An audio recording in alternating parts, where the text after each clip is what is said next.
उज्ज्वल करिअरचा सर्वोत्तम मार्ग म्हणजे 10वी-12वी नंतर MBA मानांकित उचगाव येथील NIT मधील प्रवेश। इथे आहेत मेकॅनिकल, मेकॅट्रॉनिक्स व additive manufacturing, electrical, electronics and power, computer science, AI degree, civil, automobile, mechanical, electrical, electronics व कम्प्युटर AI डिप्लोमा कोर्सेस, अनुभवी प्राध्यापक, industry sponsored labs, digital library, शासकीय सवलती, स्टार्टअप साठी IIC आणि हमखास नोकरी देणारे प्लेसमेंट सेल। बहुजनांचा ज्ञानस्रोत NIT म्हणजे करिअरचा राजमार्ग व प्रगतीचा महामार्ग।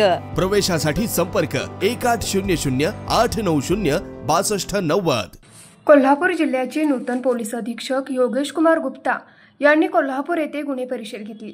त्या अनुषंगाने त्यांनी जिल्ह्यातील सर्व उपविभागीय अधिकारी, पोलीस ठाण्याचे प्रभारी अधिकारी यांची ओळख करून घेतली। क्राईम मीटिंगच्या सुरुवातीस पोलीस महानिरीक्षक यांनी मुख्यमंत्री, पोलीस महासंचालक यांनी दिलेल्या सूचना सांगून पोलीस अधीक्षक यांना शुभेच्छा दिल्या। पोलीस अधीक्षक यांनी कोल्हापूर शहर, इचलकरंजी शहर तसेच जिल्ह्यातील सर्व पोलीस ठाणेकडून वाहतुकीचा आढावा घेतला। जिल्ह्यातील वाहतूक कशी सुरळीत होईल याबाबत मार्गदर्शन केले। तसेच वाहतुकीच्या कारवाईबाबत जनतेकडून अभिप्राय घेतला जाईल। पासपोर्ट तसेच चारित्र्य पडताळणीबाबत नागरिकांना कोणत्याही प्रकारे त्रास होणार नाही याची दक्षता घेऊन त्यांच्याकडून देखील अभिप्राय घेतला जाईल असं सांगण्यात आलं। जिल्ह्यातील महिलाविषयक सर्व गुन्ह्यांचा आढावा घेऊन सर्व गुन्ह्यातील पीडित बालिका लवकरात लवकर मिळाला पाहिजे याबाबत सर्व प्रभारी अधिकारी यांना आदेश दिले।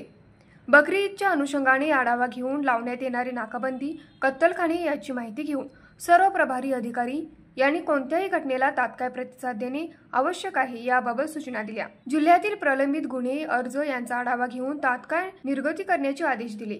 महिला शाखेच्या गुन्ह्यांचा आढावा घेऊन प्रलंबित गुन्हे, अर्ज यांची माहिती घेऊन त्यांना कारवाई करण्याच्या सूचना दिल्या। निर्भया पथकाची कामगिरीचा आढावा घेण्यात आला। शिकवणीची ठिकाणे, बस स्टँड, शाळा, कॉलेज यामध्ये सतर्क गस्त ठेवून कोणताही अनुचित प्रकार होणार नाही तसेच कोणालाही विनाकारण त्रास होणार नाही याची काळजी घ्यावी।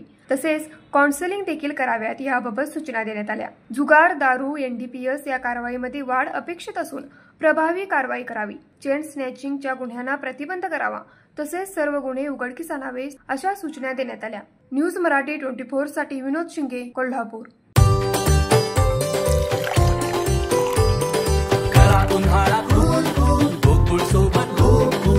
गोकुळ सोबत गोकुळ